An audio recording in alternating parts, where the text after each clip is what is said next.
देखिए illustration number 7 देख रहे हैं, pass entries in the books of Shri Gopal Chand और केरला के हैं, अज्यूमिंग सीजीएसटी है 9% और एसजीएसटी है 9%। ठीक है, तो इसका मतलब ये तो हो गया इंट्रा स्टेट हो गया, विद इन द स्टेट हो गया, और उनकी एंट्रीज वगैरह सारी आपकी हो जाएंगी, कोई दिक्कत नहीं है। और कुछ एक इन्होंने अब जैसे ये परचेज की है, purchase goods 3 lakh from Chennai Tamil Nadu. अब ये खुद केरला के हैं और तमिलनाडु से परचेज कर रहे हैं, तो फिर ऑब्वियस है इंटर स्टेट हो गया। इंटर स्टेट हो गया तो फिर आपको आईजीएसटी पे करनी पड़ेगी। तो आप यहाँ देखेंगे 18% आपकी आईजीएसटी हो जाएगी, क्योंकि दोनों का टोटल हो गया ना 9%, ये 9% ही कुल मिला के 18%, तो आईजीएसटी इस पे 18% है। यानी विद इन द स्टेट 9% है, और जब इंटर स्टेट करोगे तो 18, यानी टोटल तो उतनी ही बैठती है। तो purchase account debit 3 lakh, input IGST account debit 54,000 to Karunakaran 3,54,000। तो इस तरीके से आपकी आईजीएसटी की एंट्री हो जाएगी। ऐसे फिर दूसरी परचेज जो है वो विद इन द स्टेट की है, तो उस पर फिर इनपुट सीजीएसटी और एसजीएसटी बन जाएगा। तो दोनों चीजें चल रही है, यहाँ आउटपुट आईजीएसटी है, अगले वाले ये आउटसाइड द स्टेट है, और फिर विद इन द स्टेट है तो आउटपुट सीजीएसटी और आउटपुट एसजीएसटी चल रही है। इस वजह से यहाँ आपकी विद इन द स्टेट है, ये भी आपका विद इन द स्टेट है, ड्राइंग में जीएसटी होती नहीं है। अब ये सब एंट्रीज करने के बाद, ये सब एंट्रीज आप कर लोगे तो यहाँ आपको आएगा payment made of balance amount of GST. अब जीएसटी का करना है। अब ये क्वेश्चन पहली बार ऐसा आ रहा है जिसमें एसजीएसटी और सीजीएसटी है और साथ में आईजीएसटी भी है। तो अब ये जो प्रोग्राम है ना, ये आपको बहुत ध्यान से अच्छे से समझना पड़ेगा। In case of CGST 9%, SGST 9%, तो आईजीएसटी दोनों का टोटल 18% होगी। इफ नथिंग इज स्टेटेड, यानी क्वेश्चन में कुछ नहीं कहा, तो ये एज्यूम किया जाएगा कि ट्रांजैक्शन जो है वो सेम स्टेट में हो रहा है, यानी विद इन द स्टेट में हो रहा है। ये दो अजम्पशन जो है अपन को पूरे चैप्टर में कैरी ऑन करने। अगर क्वेश्चन साइलेंट है तो साइलेंट की कंडीशन में ये दो रूल ऑटोमेटिकली फॉलो होंगे। तो यहां तक के क्वेश्चन में आपने देखा कि अभी तक कोई चेंज नहीं है। अब आप आउटपुट आईजीएसटी को और इनपुट आईजीएसटी को आप सबसे पहले कैंसिल करेंगे। तो देखिए, हम देखते हैं कि आईजीएसटी हमें क्वेश्चन में कहाँ कहाँ दे रखा है। देखो, एक तो इनपुट आईजीएसटी आपका यहाँ था 54,000, और आईजीएसटी की बात करें तो एक आपका आउटपुट आईजीएसटी था यहाँ 16,200, और आईजीएसटी की बात करें तो और आईजीएसटी कहीं नहीं है। तो यहाँ हम देख रहे हैं इनपुट ज्यादा है और आउटपुट क्या है, कम है। इनपुट ज्यादा है तो डेफिनेटली इनपुट इतना ज्यादा है कि आउटपुट उसे कवर ही नहीं कर पाएगा। पर जितना कवर 16,200 तक तो कवर कर सकता है, तो 16,200 की एंट्री तो अपन कर लें, क्योंकि बस इनपुट और आउटपुट का तो इतना ही। तो इसमें क्या होता है, छोटे वाले फिगर से ही आपको एंट्री करनी पड़ेगी, क्योंकि 16,200 का सेट ऑफ पूरा हो जाएगा, 54,000 पूरा सेट ऑफ अभी नहीं हो पाएगा। तो चलिए, आउटपुट आईजीएसटी जिसको हमने ऊपर क्रेडिट किया था उसको डेबिट करो, और उतने ही अमाउंट की इनपुट आईजीएसटी को क्रेडिट कर दो। इससे इनपुट आईजीएसटी पूरी कैंसिल नहीं हुई, क्योंकि इनपुट आईजीएसटी डेबिट हुई थी 54,000, आप चेक कर सकते हैं, वो डेबिट हुई थी 54। इसका मतलब वो अभी भी डेबिट है, क्योंकि वो क्रेडिट तो केवल 16,200 ही हुई है। तो इसका मतलब वो अभी तक सेट ऑफ नहीं हो पाई है। तो ये अपन को ध्यान रखना है कि वो अभी हमारी पूरी सेट ऑफ नहीं हो पाई है। मतलब 54 में से केवल 16,200 ही सेट ऑफ हुई है, बाकी की सेट ऑफ अभी तक नहीं हो पाई है। वो 37,800 अभी अपन को कंसिडर करना पड़ेगा। तो 37,800 की इनपुट जीएसटी अभी भी सेट ऑफ होनी बाकी है, अभी तक अपन को ये जानकारी मिली। ठीक है, आईजीएसटी का काम तो अपन ने कर लिया। अब एक बार आउटपुट सीजीएसटी को और इनपुट अपन इसका यूज करें कि हमारी आउटपुट सीजीएसटी कितनी है। तो देखो, आउटपुट सीजीएसटी के लिए पहले अपन को नोटिंग देखनी पड़ेगी। तो आपकी जो आउटपुट सीजीएसटी अगर आप यहाँ देखेंगे, आपकी आउटपुट सीजीएसटी ये रही 30,600।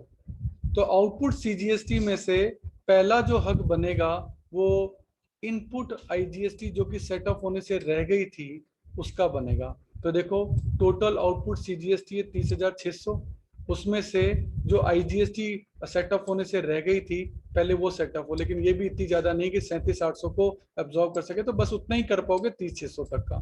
तो इसी की एंट्री की है, ये देखो, output CGST account debit 30,600 cancel कर दिया उसको, और जो इनपुट आईजीएसटी ऊपर सेट ऑफ होने से रह गई थी वो यहाँ और डाली 30,600। तो 30,600 यहाँ के और सेटअप हो गए। तो देखो जो आपकी इनपुट आईजीएसटी है 16,200 पहले यहाँ सेटअप हुई, 30,600 यहाँ सेटअप हो चुकी है। तो अब आपकी अभी भी और बच रही है, देखो 16,200 यहाँ सेटअप हुई है, 30,600 यहाँ सेटअप हुई है, और अभी भी बच रही है जो पार्ट, वो आगे जाकर आपका सेटअप होगा आगे की कंडीशंस में से, वो भी अपन को देखना पड़ेगा। तो कुल मिला के 30,600 और 16,200 जो आपकी आईजीएसटी है वो अभी तक इनपुट आईजीएसटी है वो सेटअप हो चुकी है। देखिए सबसे पहले 5400 की इनपुट आईजीएसटी थी, जिसको आउटपुट आईजीएसटी से हमने सेट ऑफ कर दिया था, वो 37,800 अभी भी बच रही थी। 37,800 में से 30,600 आपकी इनपुट और यहाँ सेटअप हो गई, तो 37,800 में से 30,600 चले गए, तो अब आपके बचे लगभग 7,200। अभी 7,000 सेट ऑफ 7,200 सेटअप हो और अभी आपके पास अवेलेबिलिटी है, वो सेटअप करना पड़ेगा। तो अब नंबर सीजीएसटी के बाद आएगा एसजीएसटी का। एसजीएसटी भी 30,600 ही थी, तो वो 7,200 अब जो बच गए थे जो वहां सेटअप नहीं हो पाए थे, वो 7,200 यहां आकर सेटअप होंगे।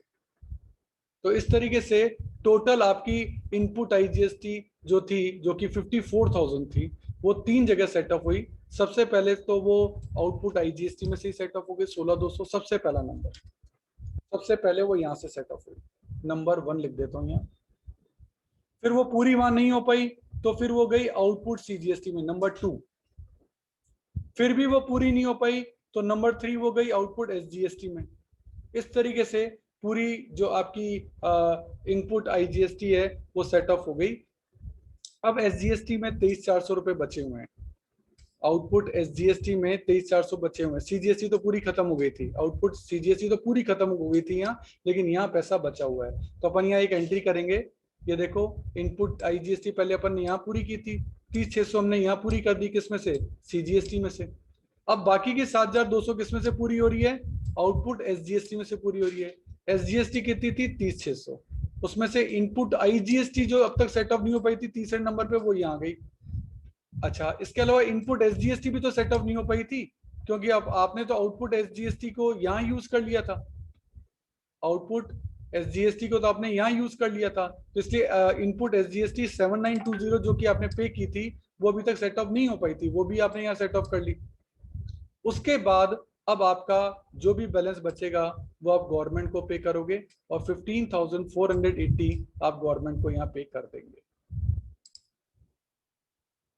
देखिए ये ऑर्डर फिक्स है कि इनपुट आईजीएसटी सबसे पहले आउटपुट आईजीएसटी में से होगा, उसके बाद भी अगर वो सेटअप नहीं हुआ तो फिर वो इस सेंट्रल के ही दूसरा टैक्स आउटपुट सीजीएसटी में से होगा, और फिर भी अगर वो सेटअप नहीं हो पाया तो देन फिर वो जो आउटपुट एसजीएसटी है उससे सेटअप होगा।